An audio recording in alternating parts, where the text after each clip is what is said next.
Hey everyone, I hope you all are doing well today. And if this is your first time being here with me, discovering this channel, I'm so glad that you found me here. And I really hope that the content that I share with you today is going to make a difference in your life. I'm going to talk to you about something that is always on my heart, and that is about purpose. And I want to ask you this question right at the start is, what do you have in your hands right now? And I'm not talking about what you wish you had, what you are hoping for, what you're waiting on, not even what you're praying for or expecting, and not physically either, but what do you have in your hands right now? And we're going to go through some of the scriptures here. It is the story of Esther as well as Moses. Some of you may be already familiar with their story, but I think there are some things that we could glean from their story and how we are also commissioned to use what is already in our hands.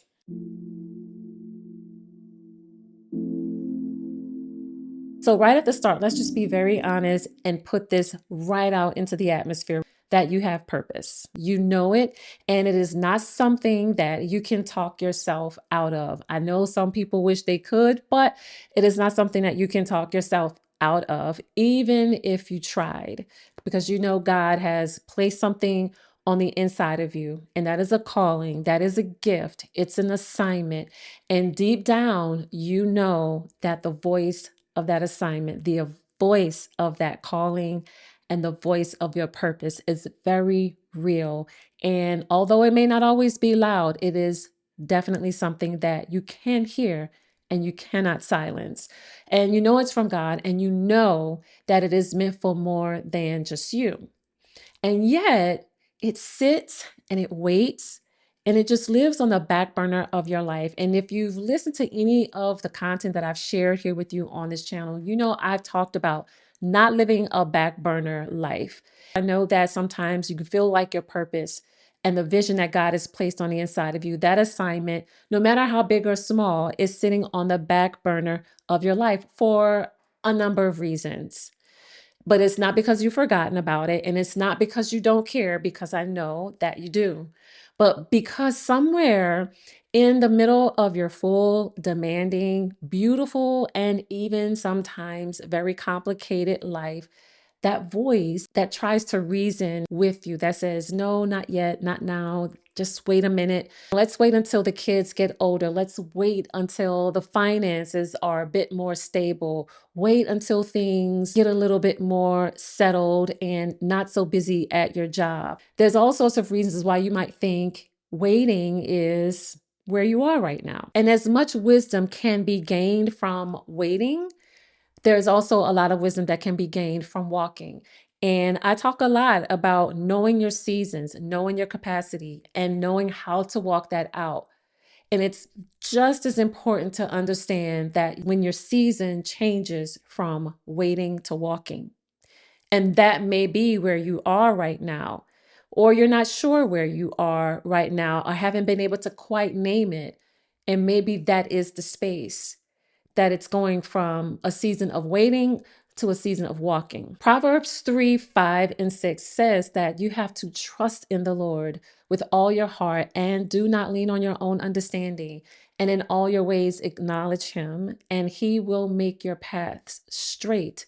Do you even trust God that even in an unideal circumstance, that he can and still will make your path straight?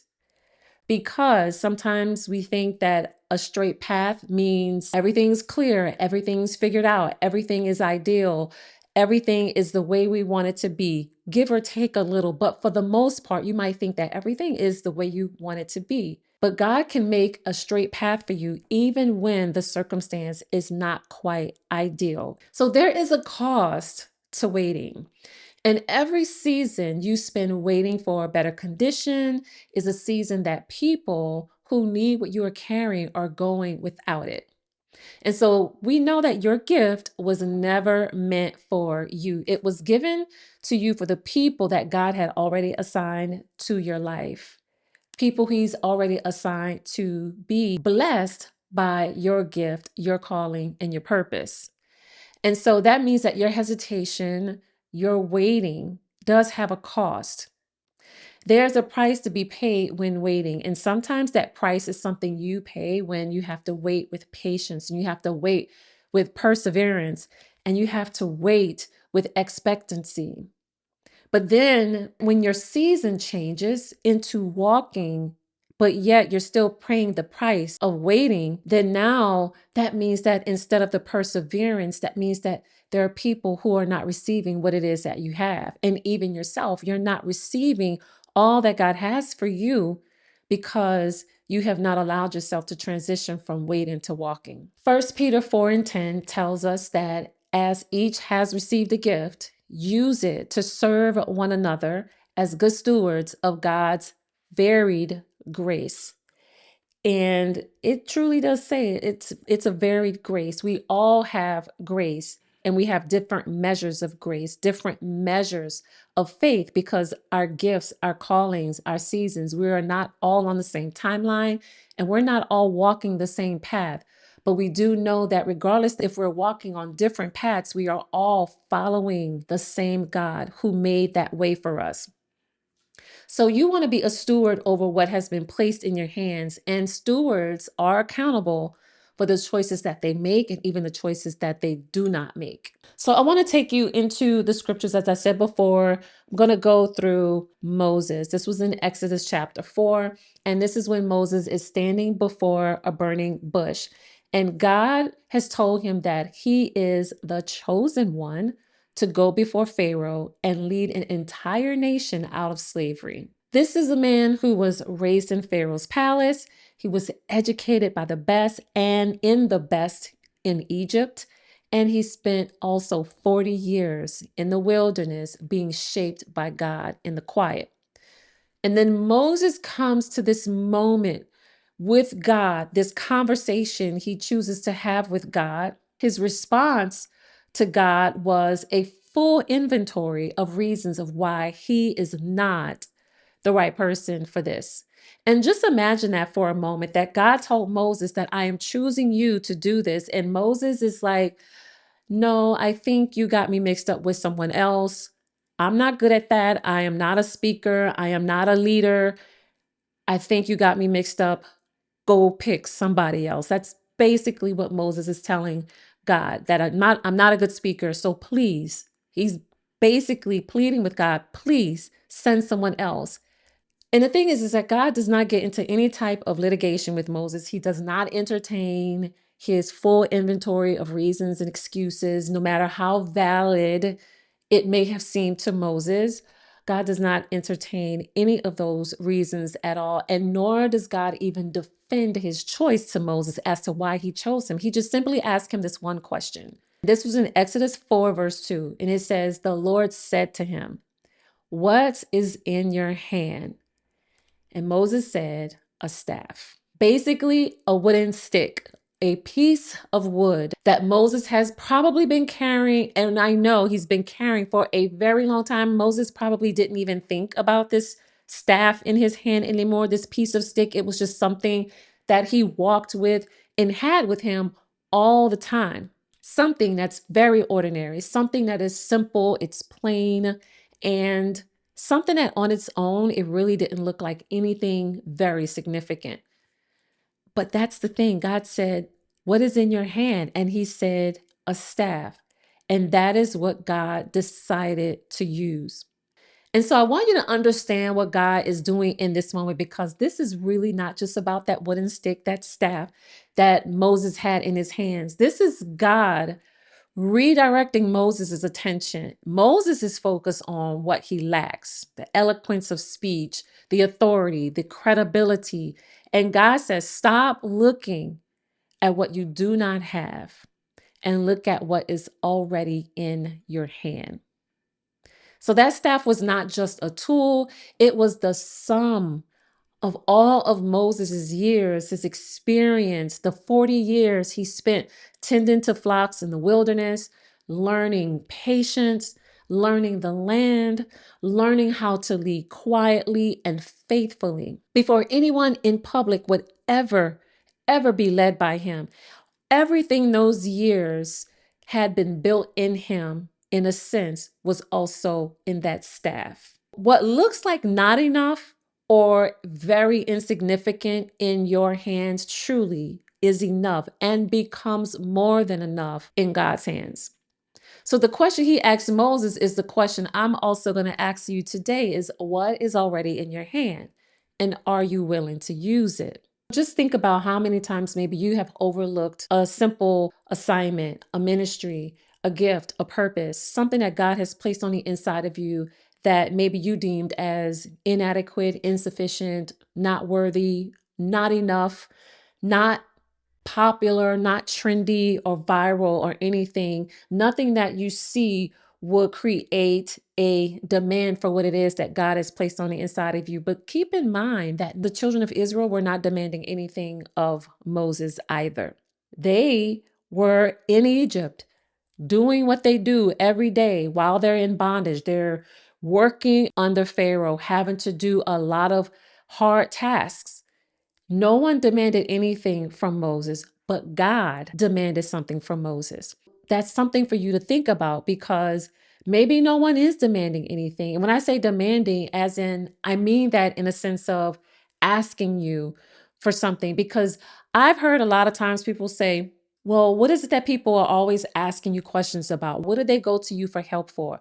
When you look at Moses and you look at a lot of others in the Bible, no one really was asking them for their help.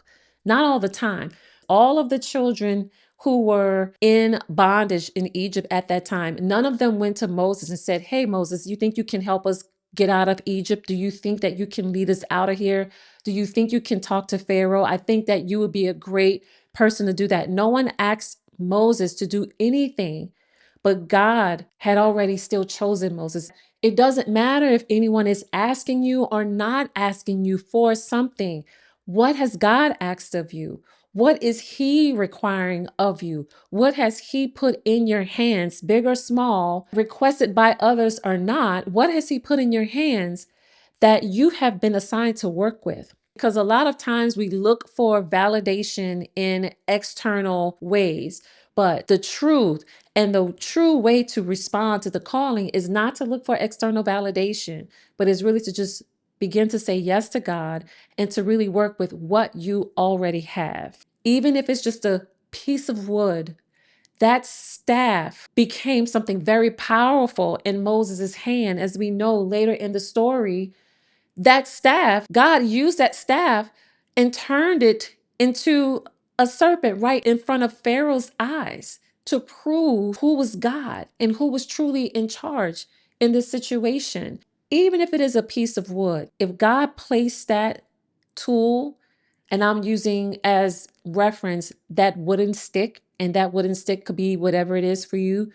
If He has placed that wooden stick in your hand, that staff in your hand, then know that He meant for you to use it for Him, for what it is that He purposed you to do.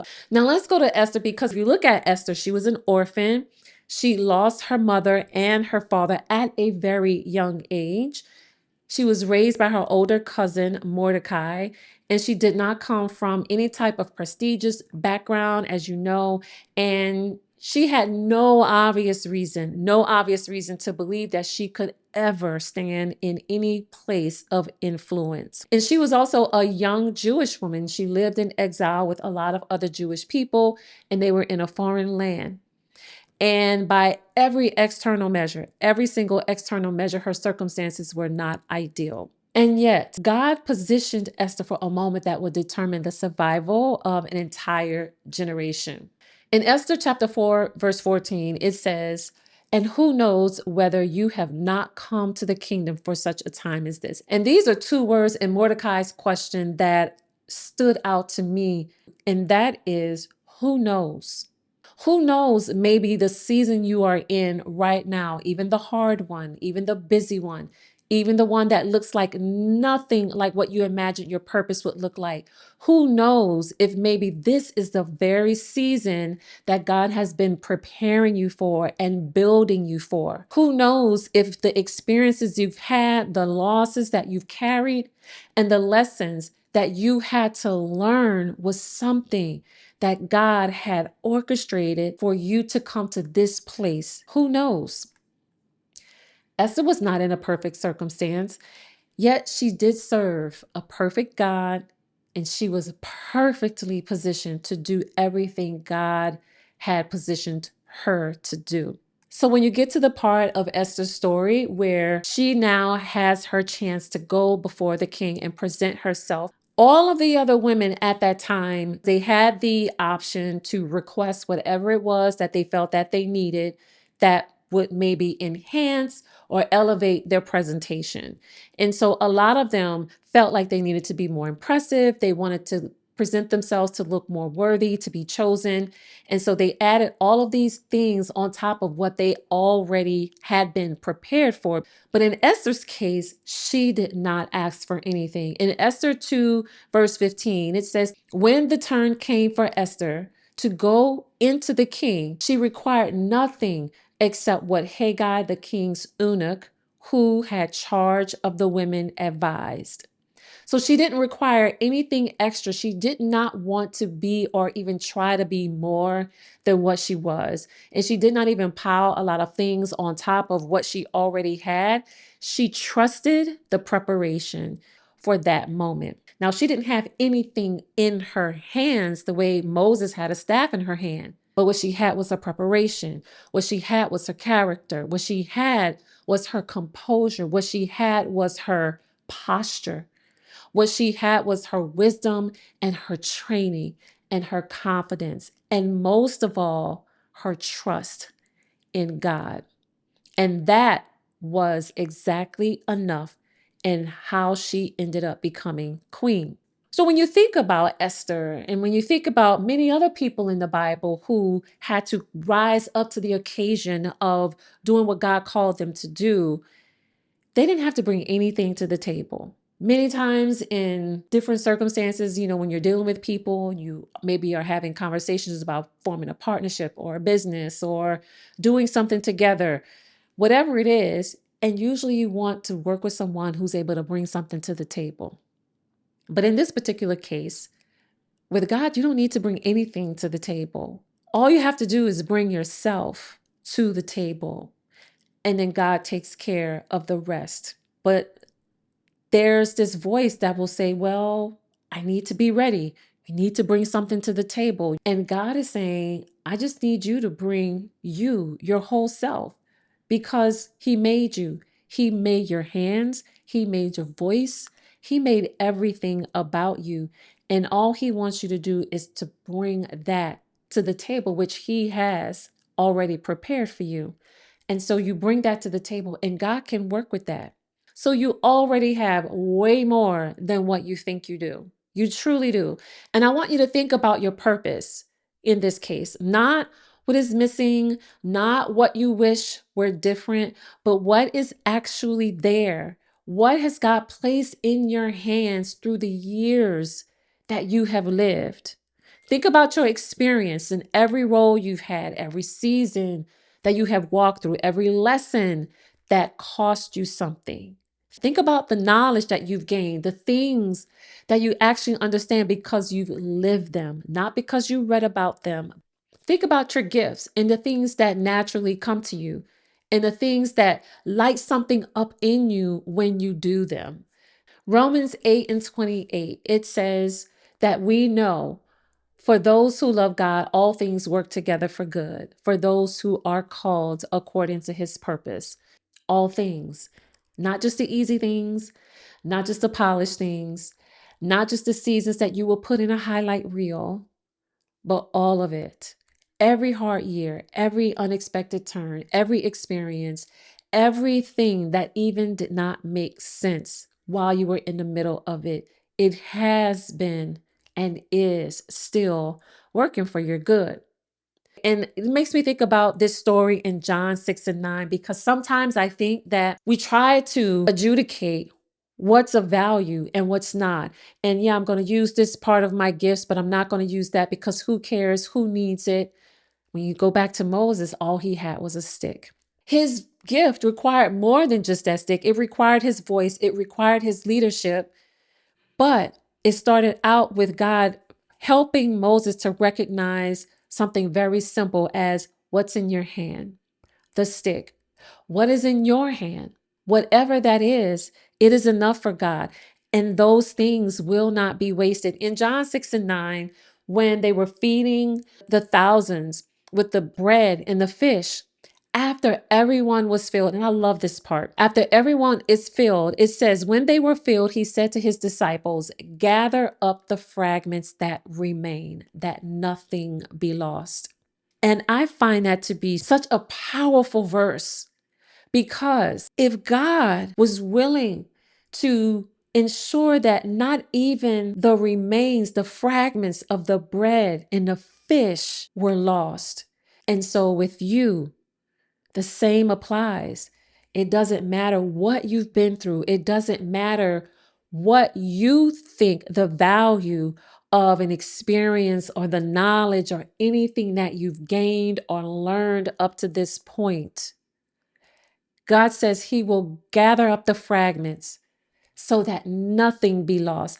Nothing about your experience, nothing about your tears, nothing about your gifts, your knowledge, nothing will be lost. It is all of value and it is all significant in God's eyes. And you know that when you put it in his hands, what was little to you becomes much in God's hands. And so I want to be honest with you about something that I think just goes unsaid in a lot of conversations. The perfect season, it is not coming.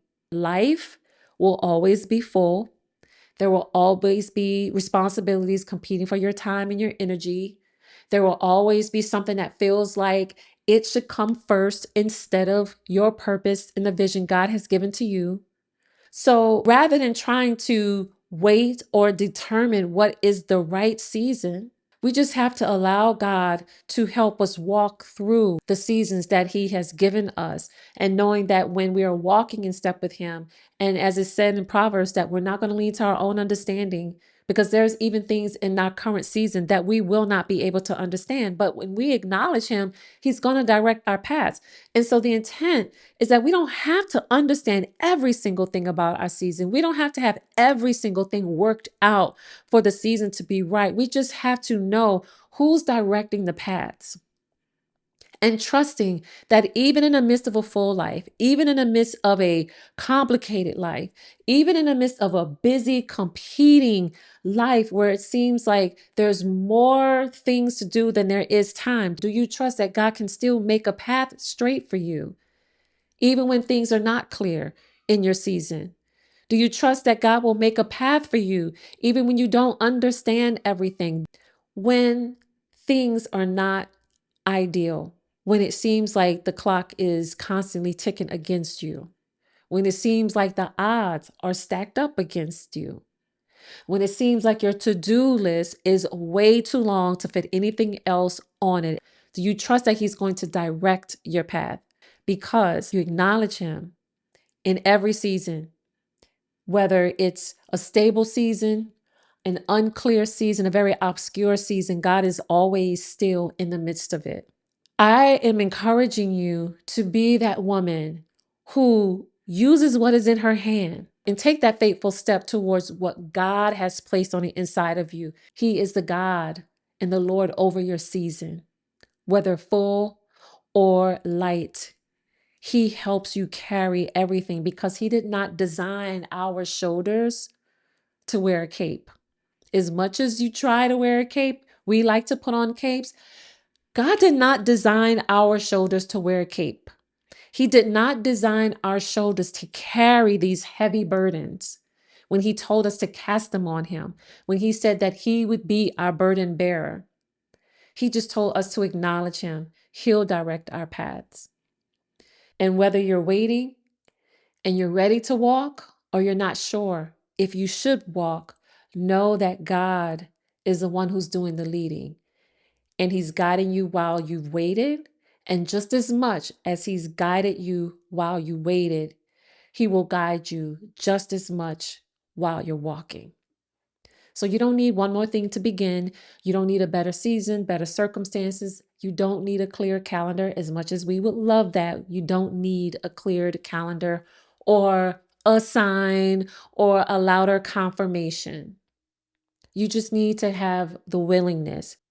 Bring yourself, your whole self to the table that God has prepared for you so that you can honor what He has placed on the inside of you in this season, in this life, exactly as it is.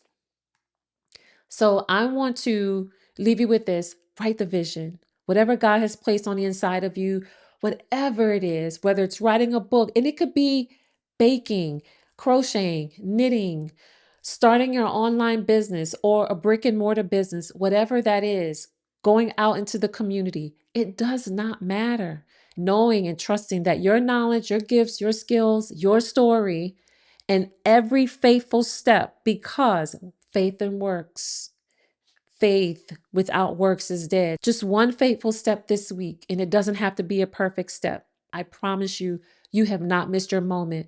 Don't ever think that the years that have gone by where maybe you should be further along or you should have done something by now, don't let those stories become the thing that causes you to think that now is not the time or it's too late. You are not behind. It's not too late. And you have not missed your moment, because when God is in the midst, when you are trusting God, and He is an on-time God. And so when you partner with an on-time God, you are never late. God is the one who placed the calling in you, and He has not changed His mind the same way He did not change His mind about Moses. God knew every flaw Moses had and still chose him.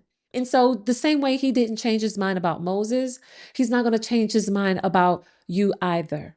Everything He does is perfect. And when God makes a choice, a decision, it is established. There's no going back. He doesn't waver in His decisions. Once He chose Moses, there was no unchoosing of him. And there is no unchoosing of you. You are chosen, and there is nothing that can be done about that. There is nothing that you can do or say that can unchoose you. And I know unchoose is not a word, but I think you understand what I'm saying. You can't be unchosen. So if you're waiting for something to become extremely clear to you before you take that next step, I want to challenge you. Do you trust God in taking the next step? He's not going to leave you. Just remember that use what you have. Trust what God has given to you is truly enough. Okay? So I want to thank you for spending time with me today. And I hope that this conversation landed with you and settled something that maybe needed to be settled, or stirred something up that needed to be stirred up. And maybe for the first time in a long time, you are seeing now, you are finally acknowledging what is in your hands. I pray that God would open your eyes to what it is that He has been revealing to you, something that may have seemed obscure, something that may have seemed insignificant. I pray that God gives you the vision to see what it is that He would desire you to see. The same way He had to have Moses look at his staff is more than just a staff, but it became a tool of miracles and a tool that demonstrated the power of God and what He could do. Let that same gift that you have be the tool that demonstrates the power of God in your life so that others can be blessed. All right. Until the next time, live full and live faithful.